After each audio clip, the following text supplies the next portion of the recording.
Dans l'assemblée des saints, assoiffé je me tiens, que ton onction descende sur moi.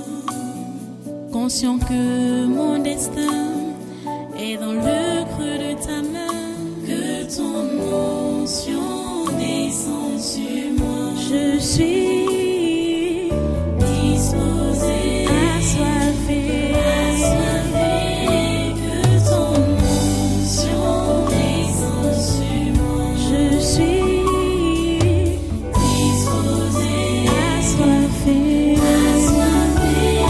que ton onction descende sur moi.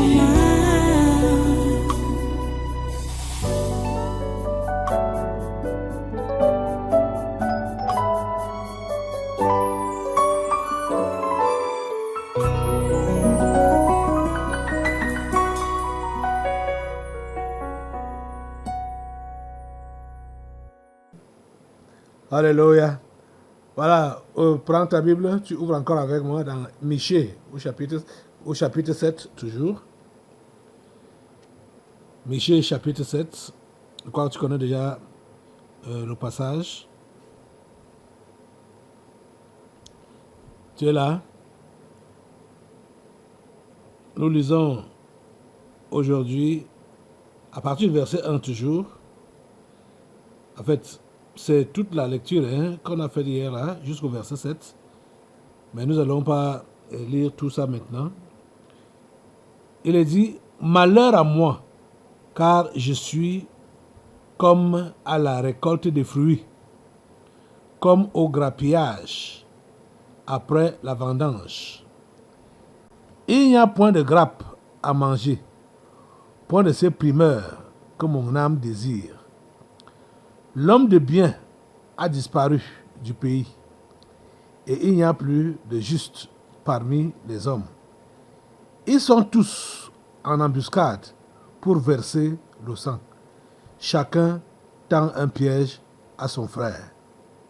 Leurs mains sont habiles à faire le mal. Le prince a des exigences. Le juge réclame un salaire.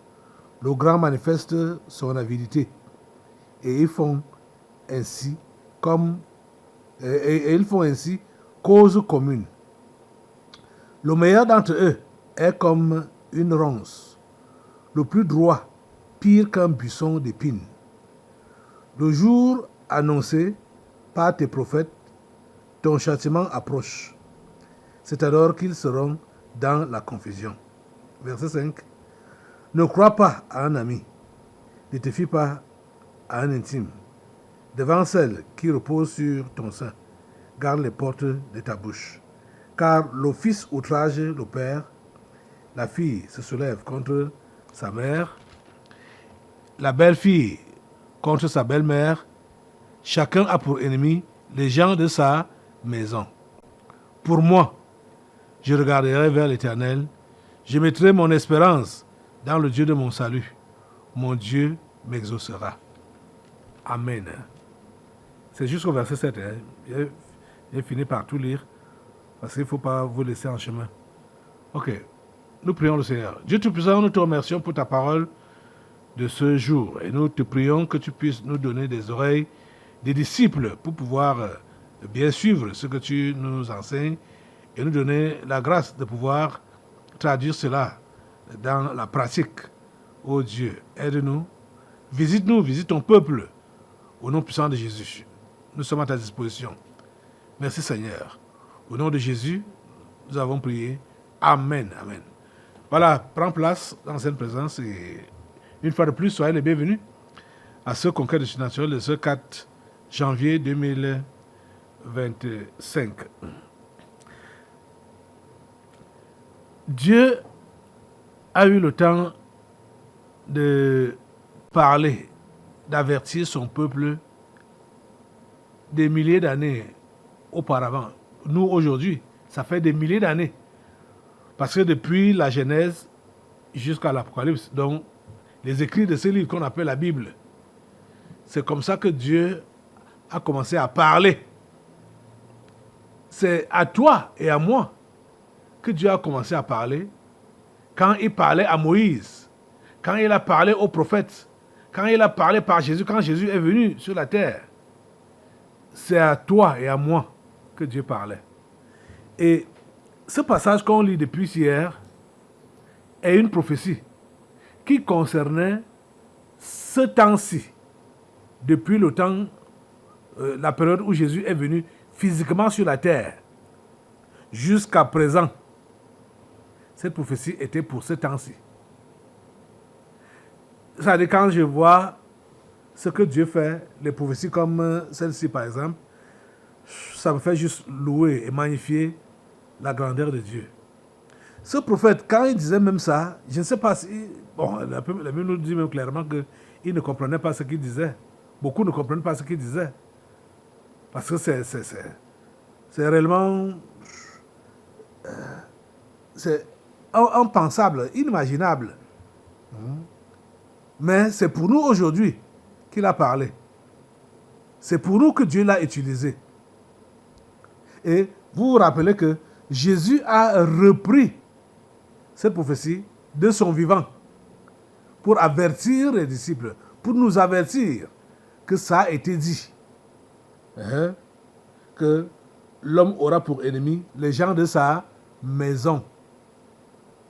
Il n'est pas allé dans tous les détails. Nous partons dans les détails aujourd'hui. Et c'est très profond. C'est pourquoi j'ai voulu qu'on puisse revenir sur ça.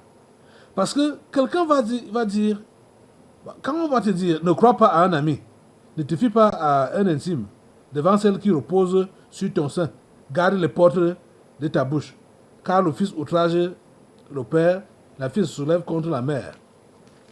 Quand on va te dire que tes ennemis, les ennemis de ta foi, vont commencer dans ta maison, tu vas dire non, pas celle-là qui m'a mis au monde, mais pas celui-là qui m'a engendré. Non, pas celui-là avec qui nous sommes sortis du même ventre. Mon ami, tu ne connais rien. Tu ne connais rien. Nous enseignons sur la délivrance des esprits familiers et de la sorcellerie. Tu dois comprendre que cette histoire est réelle. L'histoire de la sorcellerie. L'histoire des esprits familiers, c'est réel. Quand Dieu parlait, comme il a parlé par Michel ici, là, il ne va pas aller dans les détails. Parce qu'il sait que les gens qui seront... parce qu'il nous a établi, étape par étape, Michel a parlé à son étape. Aujourd'hui, il nous permet de relire sa prophétie et son esprit nous éclaircit, nous donne l'éclairage. Ok. Écoutez ce que Dieu voulait dire. Malheur à moi, car je suis comme à la récolte des fruits, comme au grappillage après la vendange. Il n'y a point de grappe à manger, point de primeur que mon âme désire. Comment est-ce que ça peut être possible que on est à la saison des récoltes, on a récolté, mais il n'y a rien à manger? Comment ça peut être possible? Dieu a souvent eu des manières de parler, c'est-à-dire qui ne relève que de son intelligence et de sa science.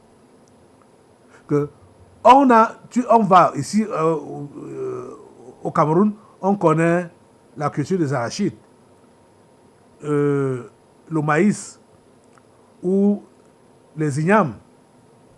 Tu pars récolter le maïs, mais tu dis que tu n'as rien à manger. Tu pars récolter les ignames ou les arachides, tu dis que tu n'as rien à manger. Ça, c'est alors le langage des esprits familiers.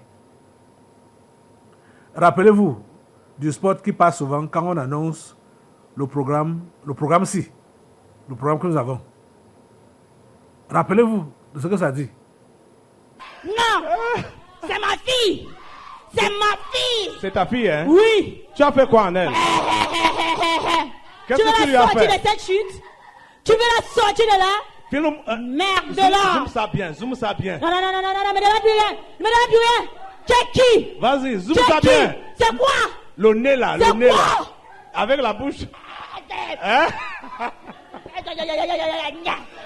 T'entends encore? Jésus, jeune. Je un jeune, je mange quoi? Tu es qui? C'est quoi? Qui es-tu en elle? Je suis son grand-père. Je vais manger quoi? Ça, quand vous entendez là, malheur à moi, quand je suis comme à la récolte des fruits, comme au grappillage après la vendange. Il n'y a point de grappe à manger, point de ces primeurs que mon âme désire. Les pères fondateurs nous ont dévancés. Oui. Et ils ont fait nos ancêtres. Et quand ils sont en train de faire les enfants, ceux qui sont, c'est mieux de dire, ceux qui ne sont pas comme eux, c'est leur nourriture. Vous comprenez? Donc, les enfants qu'ils font, ceux qui ne sont pas comme eux, c'est-à-dire comme les pères fondateurs, ceux qui n'ont pas la nature enférique, c'est-à-dire la nature des anges déchus, ce sont ceux-là qui sont leur nourriture. Vous comprenez?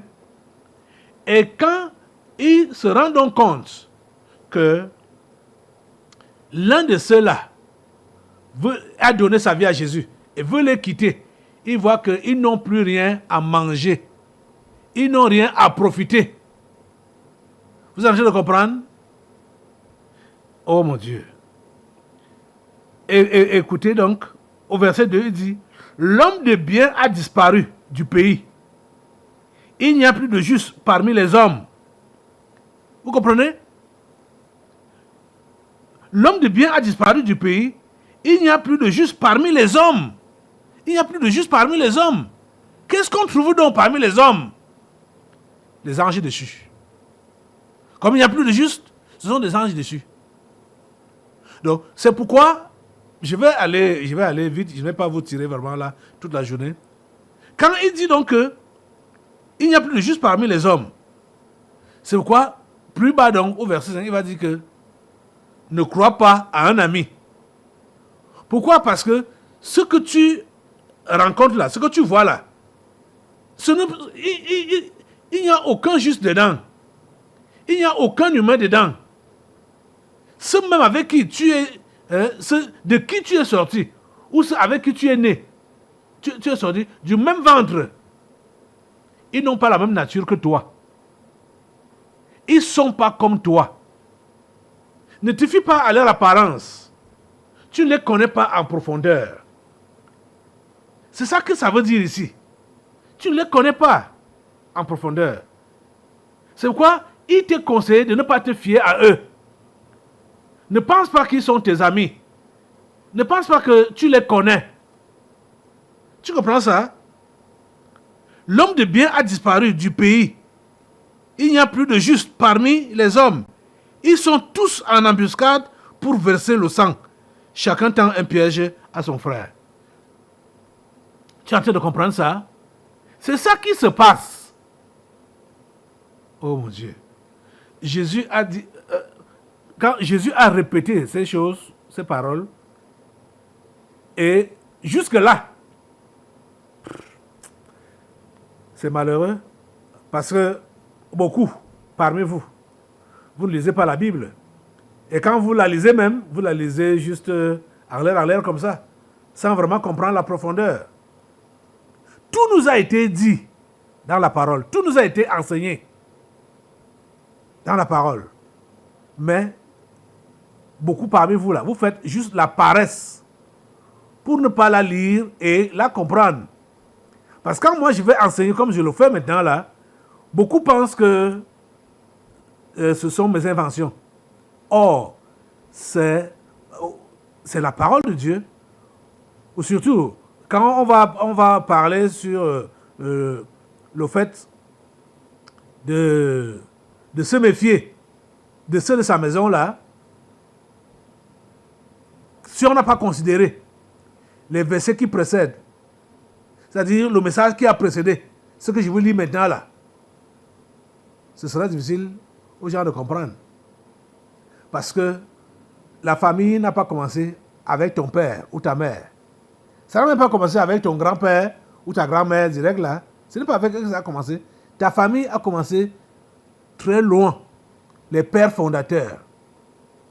Et de génération en génération, ils ont leur héritage. Je peux même dire que c'est comme par accident que les gens comme toi naissent dans ces milieux-là. C'est comme par accident que les gens comme toi ou les gens comme moi naissent dans ces milieux-là.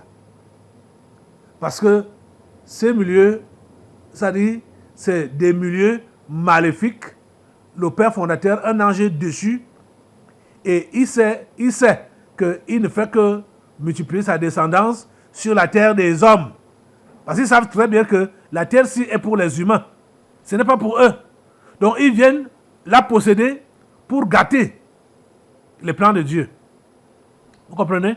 Donc, quand ils vont voir que quelqu'un comme toi, qui n'a pas leur nature, est né parmi eux, vous pensez qu'ils vont t'aimer? Vous pensez qu'ils vont t'aimer? Ils ne vont pas t'aimer. Pas du tout. Ils ne vont pas t'aimer. Ça va te surprendre. Parce qu'en réalité, quand on se convertit, ça devrait être la joie pour l'entourage. Puisque la personne qui se convertit, cette personne-là, on ne va plus la trouver dans le banditisme, dans la prostitution, dans le vol, bref, dans les mauvaises choses. On ne va plus la trouver là-dedans. Mais toi, tu te convertis et ils sont donc fâchés contre toi. Pourquoi? Parce que tu as abandonné ces choses-là. Est-ce que c'est logique? Est-ce que c'est normal? Est-ce que c'est normal? Et ils sont fâchés parce qu'ils ont perdu leur viande. C'est toi qui étais leur viande. C'est toi qui étais leur nourriture. Donc, ils voient donc qu'ils ont récolté, la récolte est là, la moisson est là, mais ils ne peuvent pas te manger. Ils ne peuvent pas te manger. Parce que vous savez, ce sont ceux-là qui ont des grosses étoiles qu'ils aiment. Hein? Écoutez. Le verset 1 là, qu'on a lu de Michée 7, quand il dit, point de ces primeurs que mon âme désire. Point de ces primeurs. Les primeurs que leur âme désire, c'est quoi? C'est ceux-là qui ont des grosses étoiles. Vous comprenez? Qu'ils veulent donc manger. Ils ne voient pas ça. Parce que ce qu'il a dit ici, là, c'est ce qui va se passer. Qu'il est déjà en train de parler maintenant là. Point de ces primeurs que mon âme désire. Vous voyez? Oh mon Dieu. Que voilà. Il y a eu la récolte des fruits. Mais je n'ai rien mangé. Je n'ai rien mangé. C'est bizarre. Vous voyez ça? L'homme de bien a disparu du pays. Il n'y a plus de juste parmi les hommes. Ils sont tous en embuscade pour verser le sang. Chacun tend un piège à son frère. C'est comme ça donc que ça se passe. Quand il parle de son frère, chacun tend un piège à son frère, c'est juste à cause de l'apparence physique. Parce qu'en réalité, ces gens-là, quand tu es né dans une famille, comme Jésus a dit, que dans une famille de 5 personnes, 2 vont combattre contre 3, 3 vont combattre contre 2. Vous avez des apparences physiques similaires, mais en réalité, vos entités à l'intérieur de vous là ne sont pas pareilles. C'est-à-dire, il y a tes frères ou tes sœurs. Ils ont les anges déchus en eux. Ce qui est fait seulement, ce qui vous fait ressembler, c'est la carcasse physique, l'apparence physique qui vous fait ressembler. C'est pourquoi ce serait donc étonnant de voir que vous êtes sortis du même ventre et certains veulent tuer les autres. Pourquoi? Parce qu'ils n'ont pas la même nature. Ils n'ont pas la même nature. Il y a ceux qui sont du diable et ceux qui sont de Dieu. Et c'est ceux qui sont du diable qui se révèlent d'abord les premiers pour donc montrer publiquement qu'ils sont du diable et ils ne veulent pas le bien. Ils ne veulent pas voir les gens de Dieu à côté d'eux. Ils le démontrent ouvertement. Donc, toi, qui es donc croyant, nouveau converti, ou même ancien converti, qui n'est pas converti totalement là, parce que tu as dit que tu te convertis, mais tu as toujours gardé des liens, certains liens là, certains attachements avec ceux de ta maison là. Il faut que tu comprennes que vous n'avez pas la même nature. Et vous n'êtes pas venu ici pour la même mission. Il faut que tu le comprennes. Ceux avec qui tu es né là, du même ventre, ou ceux même qui t'ont mis au monde, ça peut être le cas. Parce que Dieu est tout puissant. Il est vraiment tout puissant. Il décide comme il veut. Il peut, et il le fait même, pas qu'il peut. Il fait à ce que ses enfants, les simples là, puissent naître des familles sorcières. Ou ça peut même être que père et mère sont des sorciers. Ou bien c'est l'un d'entre eux qui est sorcier. Le père ou bien la mère, sorcier. Ou ange déchu, réincarné direct. Mais toi, tu sors de ce milieu-là, alors que tu viens de Dieu. Quand tu vas te convertir, tu penses que ces gens-là vont t'aimer? Ils ne vont pas t'aimer. Ils ne peuvent pas t'aimer. Ils vont te combattre jusqu'à la dernière énergie. Ils te combattent pourquoi? Parce que eux, quand ils sont venus sur la terre pour former leur famille, c'était pour combattre des humains qui vont naître ailleurs. Donc, parce qu'ils veulent, ils ne les veulent pas sur la terre. Ils ne veulent pas les humains sur la terre.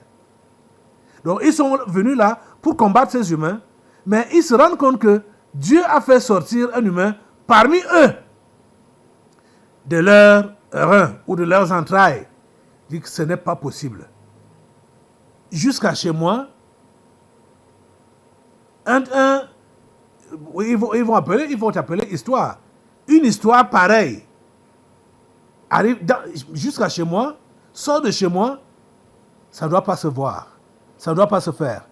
Et surtout, ses camarades de dehors, de la réunion de dehors, la réunion de sorcellerie là, ses camarades vont lui dire, mais tu fais quoi avec ça dans ta maison? C'est toi qu'on appelle ça, hein? Tu fais quoi avec ça dans ta maison? Livre-nous ça, donne-nous ça. Tu vois? Et il va donc se mettre à te combattre. Il va te combattre. Oh. Je dis qu'il va te combattre. Et toi, ça va t'étonner. Le genre qui s'acharne contre toi. Ça va t'étonner. Ok. Mais, en fait, si ta foi est authentique et ton engagement est sincère, mais si tu as dit que tu crois et tu es toujours avec eux, bon, tu fais toujours comme ils veulent, certaines coutumes, hein, tu les respectes et tout ça là, bon, tu ne vas pas les déranger. Tu ne vas pas les déranger du tout. Il faut dire, ok, voilà, c'est bon. On continue à le tenir, ou bien on continue à la tenir. C'est quand tu dis que non, je ne fais plus ça, je ne fais plus partie de ça, je ne suis plus avec vous. C'est là donc qu'ils vont sortir les griffes. Dis que toi, tu veux nous montrer quoi? Ce n'est pas pour cela qu'on t'a donné. On t'a donné pour que tu puisses nous servir. On t'a donné pour que tu fasses équipe avec nous. C'est pour cela que tu es né parmi nous. C'est pour cela que nous t'avons engendré. C'est pour cela que nous t'avons accouché. Tu comprends, non? Et ce que Jésus a donc dit, ce que les prophètes ont prophétisé. Parce que ce n'est pas seulement Michée qui a parlé. Hein. Dès demain, là, on va voir un autre prophète qui a parlé, qui est allé toujours dans le même sens. Ce n'est pas Michée seul. Et Jésus a relayé cela quand il était là, donc lui-même, physiquement sur la terre. Il a relayé que voilà comment ça va se passer. Voilà comment ça va se produire. Il faut comprendre que si tu ne sers à rien, le diable ne va pas t'inquiéter.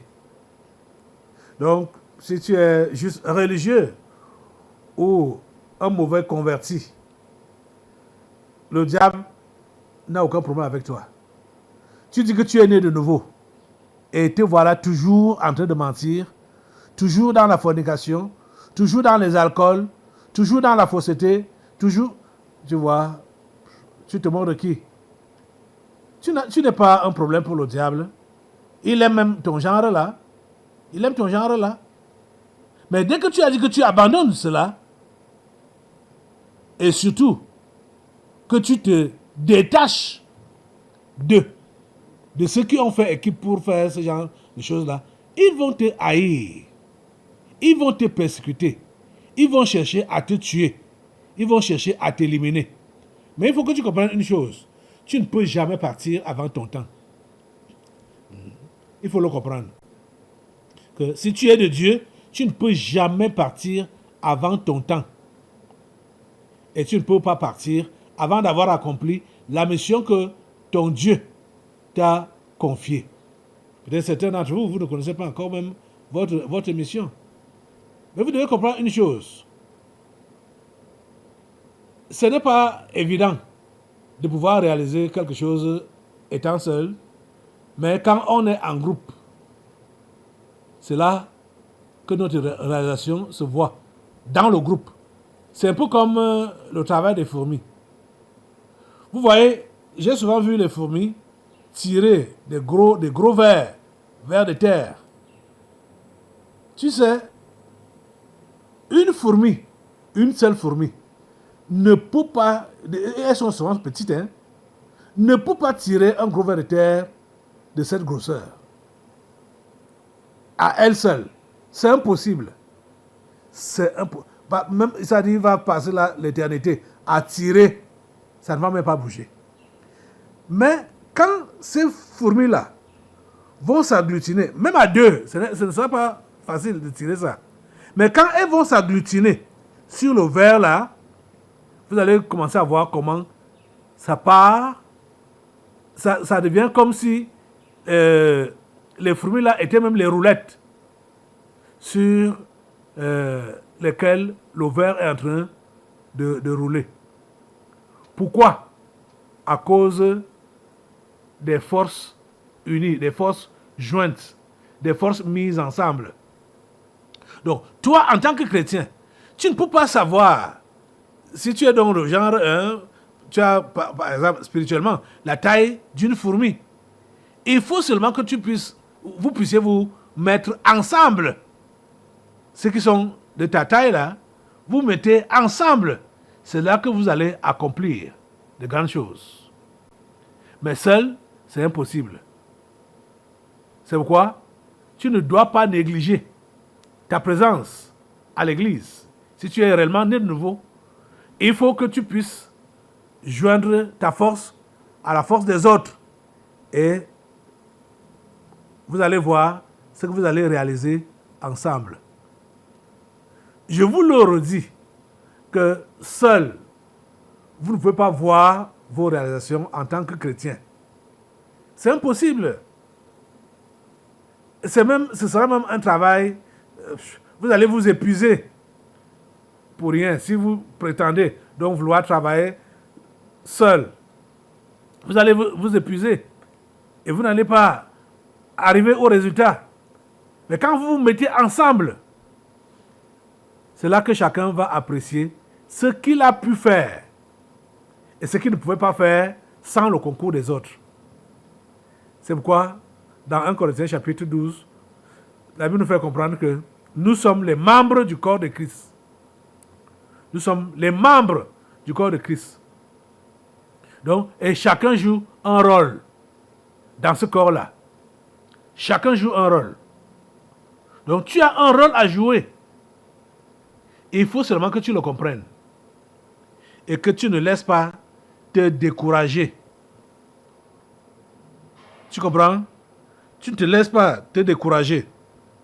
Et tu ne cherches pas l'amitié de ceux-là qui te combattent ou qui combattent Dieu. Tu ne cherches pas leur amitié. Ne sois pas surpris quand ils te combattent. Ne sois pas surpris. Et comme j'insistais sur ça là hier, le verset 7 doit donc être ta chanson. Pour moi, je regarderai vers l'Éternel. Je mettrai mon espérance dans le Dieu de mon salut, mon Dieu qui m'exauce. C'est ça qui doit être ta chanson. Tu n'as pas besoin de regarder à gauche et à droite. Tu n'as pas besoin d'être découragé parce que ceux qui sont sortis du même ventre avec toi te combattent ou parce que ceux-là qui t'ont mis au monde te combattent. Non, tu ne dois pas te décourager par rapport à ça. Pour moi, je regarderai vers l'Éternel, je mettrai mon espérance dans le Dieu de mon salut, mon Dieu qui m'exauce. C'est vers lui que tu dois regarder. C'est vers lui. Et rester accroché sur lui. Lève-toi pour prier le Seigneur. Seigneur Dieu Tout-Puissant, je vais te remercier pour ta parole de ce matin et te prier pour ton enfant ou tes enfants que voici, afin que tu leur donnes la grâce de pouvoir vraiment saisir ces vérités et de pouvoir les appliquer dans leur vie. Oh Dieu, merci parce que tu as parlé et merci parce que tu leur donnes de comprendre ce que tu as dit et de pratiquer cela. Au nom puissant de Jésus, j'ai prié. Amen. Amen. Voilà, soit toi. Nous allons maintenant passer aux délivrances prophétiques. Dans l'assemblée des saints, assoiffé je me tiens, que ton onction descende sur moi. Conscient que mon destin est dans le creux de ta main, que ton onction descende sur moi. Je suis disposé, assoiffé, que ton onction descende sur moi. Je suis disposé, assoiffé, que ton onction descende sur moi.